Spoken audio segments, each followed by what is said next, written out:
In this video, we'll be talking about color temperature and complementary colors. This is an important aspect of lighting because not doing it well can make your lighting look terrible. So we'll be talking about daylight versus tungsten, using different colored lights and gels, and what it means to shoot with complementary colored lights. So let's get into it. To start off, there are different color temperatures for lights. There are lights that are daylight, which is 5600 Kelvin, or the same color as the sun, and then there are tungsten lights, which are a lot warmer and usually the type of color that you'd see indoors, and those are around 3200 Kelvin. And if you have bicolored lights, you can usually create any color temperature in between 3200 and 5600 Kelvin. One of the biggest mistakes that I see beginner filmmakers make is not matching their lights to the lighting conditions that they're shooting in. For example, if you're shooting a wedding reception and the reception venue is full of tungsten lights, if you're going to be bringing in additional lighting, you should be bringing in tungsten lights to match the color temperature of the room. Not doing so can cause weird colors and make your image look off. For example, this is what it looks like with my room lights on, which are tungsten,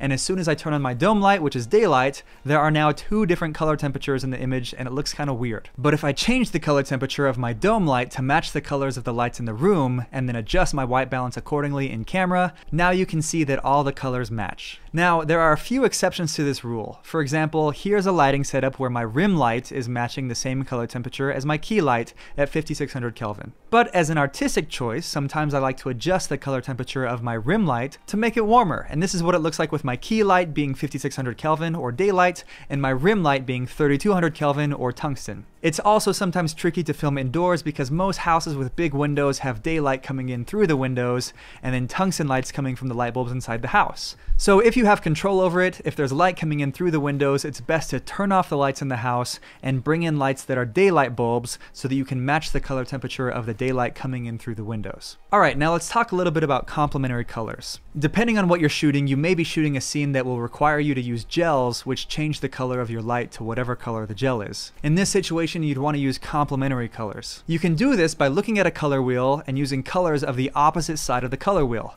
with one of the most popular color combinations being orange and teal. It really depends on the look you're going for, but try out different combinations of colors together and see what you like best. In this video, we were shooting with some LED panels that could change colors of light, and we decided to go with orange and teal, purple and blue, yellow and red, and purple and green. But that about wraps it up for this video. Keep in mind to match the colors of your lights to the light of whatever environment you're shooting in. I learned this the hard way, so I'm making this video so that you don't have to. But that's it for this video. Thanks for watching, and we'll see you in the next one.